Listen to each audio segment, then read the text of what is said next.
This is Phil Friedman for PFO Media Group.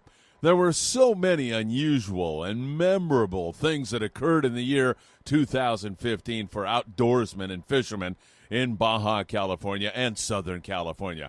But perhaps one of the greatest was Joel Smith's accomplishment as he speared a 413-pound blue marlin off San Diego. Joel is here now to tell us more about this incredible encounter. Hey, on the line now we have Joel Smith from San Diego. And Joe, you are the man. I am so impressed. A 413-pound blue marlin that you took spearfishing. I can't wait to hear about it, but welcome to the show. How you doing? I'm doing great. How about yourself? I'm doing good, man. Are you still on cloud nine? Yeah, still having, still sinking in. Definitely, having flashes of just little different scenarios of throughout the experience. I can only imagine. All right. Well, take us back to that day. First of all, you weren't going out to shoot a 413-pound blue marlin. What were you doing? What, you were looking for kelps and looking for whatever kind of fish to shoot? Yeah.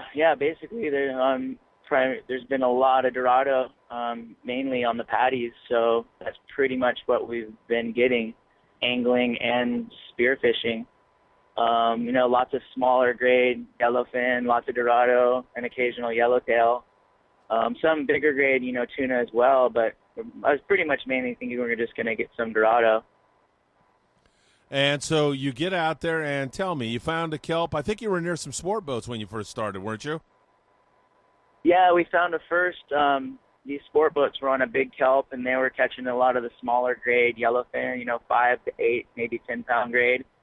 We kind of came up on the patty and made a drift. We landed one nice Dorado and a couple smaller yellowfin, and then decided to move off and find our own patty. And we did maybe like 20 minutes later, and we angled two Dorado really quick. And the captain of the boat, he'd always wanted to jump in the water, with me and spear his own fish. He'd never done it.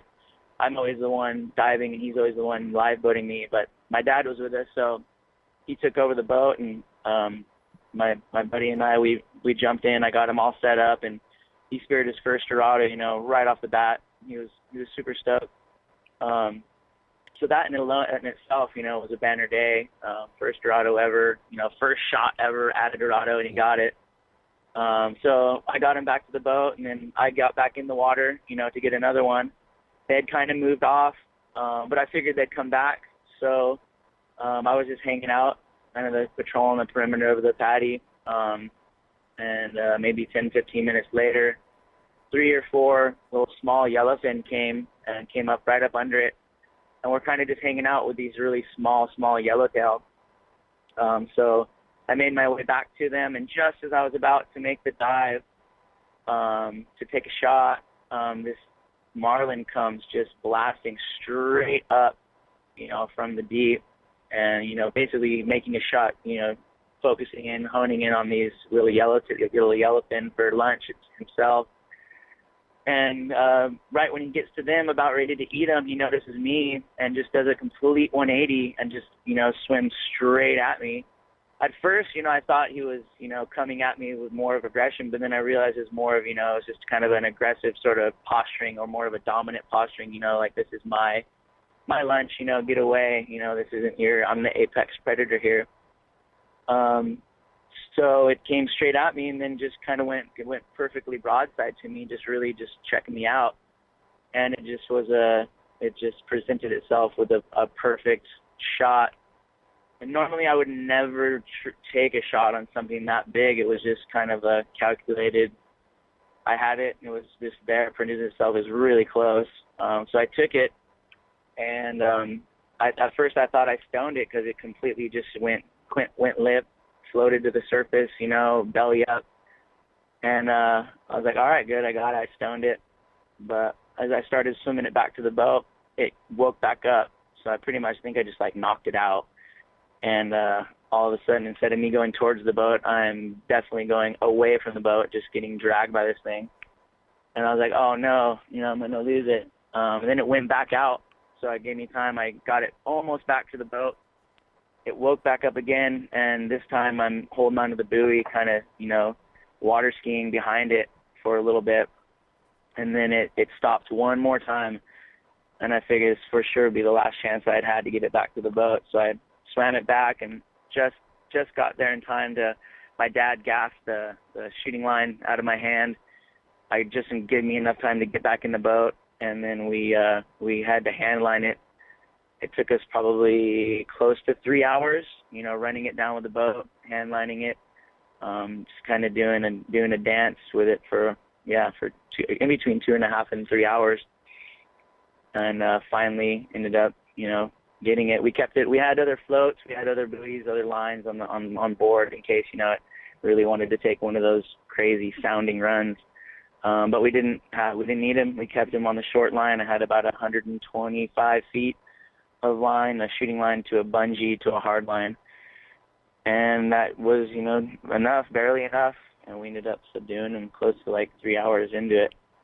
Joel, what a story. I want to go back to the attack, or when the Marlin was coming up on those tuna. That reminds me of a Polaris attack. They call a Polaris attack when a great white comes from the depths to consume some prey, like a Polaris missile. That must have been an awesome sight. Oh yeah, it was. I've never seen a Marlin even. I've only seen one, jumping, down in like Costa Rica or in Central America before, but I've never actually, caught one or been that close, let alone in the water with it. And it was beautiful. The creatures are, you can just tell the sheer power, and they're made for what they do. They do it so well. Yeah, and when it turned and faced you, you say that you realized that it was posturing, but was there at any point where you were in fear for your life? Were you scared at any point? It happened so fast. It was kind of like one, I had a thought, like either, I'm gonna, for definitely, I guess I'd have to say, for a split second, I thought, I was a threat to its food, so it was gonna kind of like poke me away, maybe not really, really hurt me, but make me know for a fact that I shouldn't be around there, For sure, and I understand what you're saying about things happening so fast, and you don't have time to compute like, blue marlin are incredibly fast swimmers. They can swim up to 60 miles an hour. They can reach up to 2,000 pounds, not that this one was that big.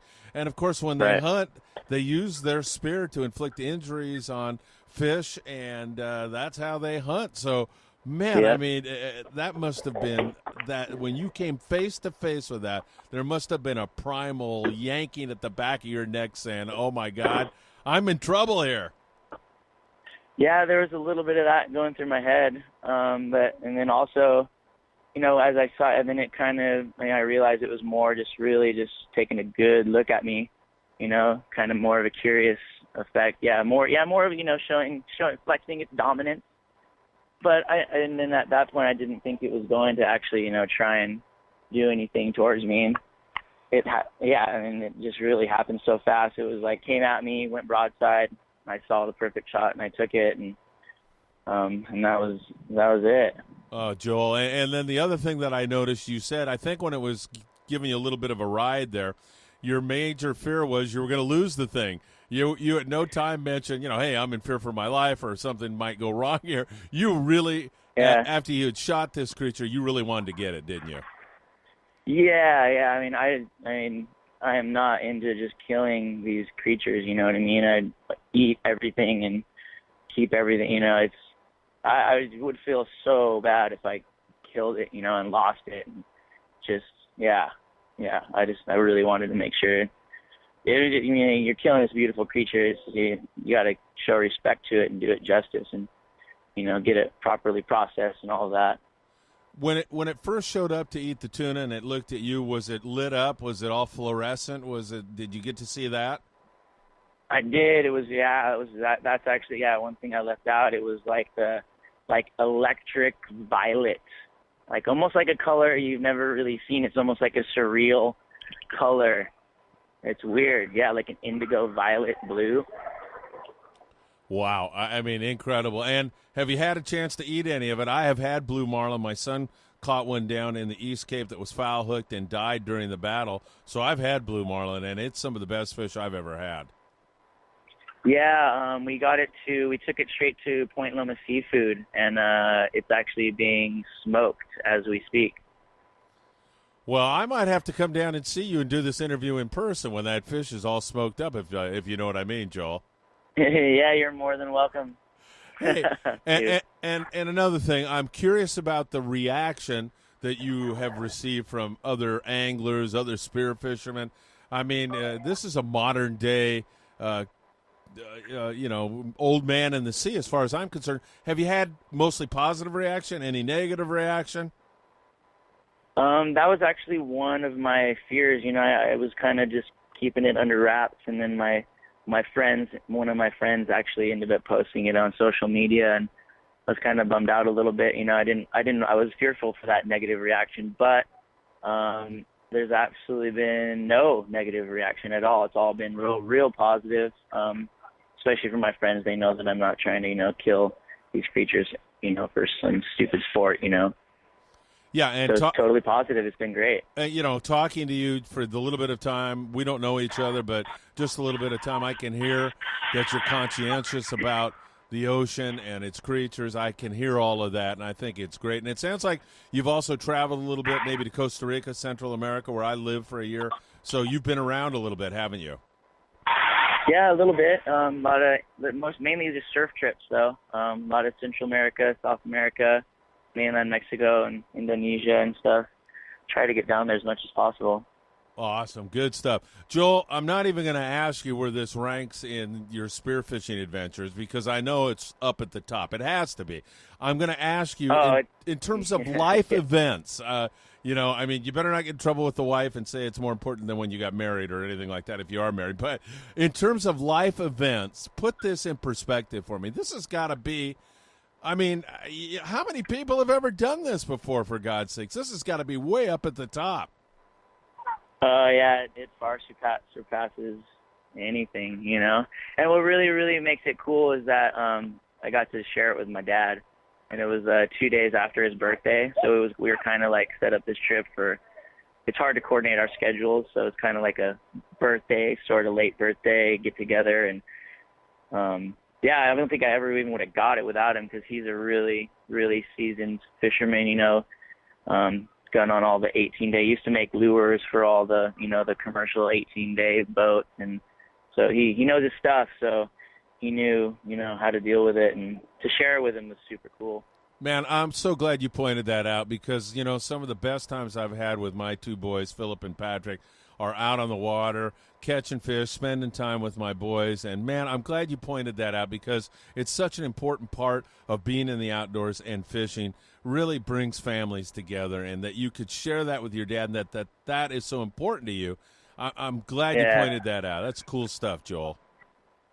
Yeah, and he's he's been raving about it too, and talking. I think he was more elated about it in a way than I was. I was in more shock, I think, just trying to process everything and, get it down. But he's dealt with big fish, big, caught them bigger than, seen them in person. So for me, it was a first for everything, and for him, it was just, he was a little more used to it, but he was just like, oh my God, that's the craziest thing ever. He's like, you're crazy. That was awesome.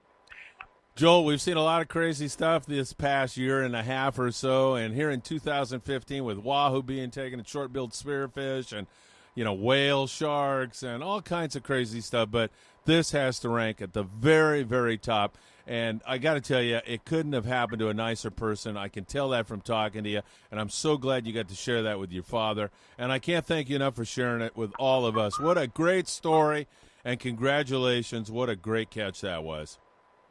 Thank you so much. Appreciate it.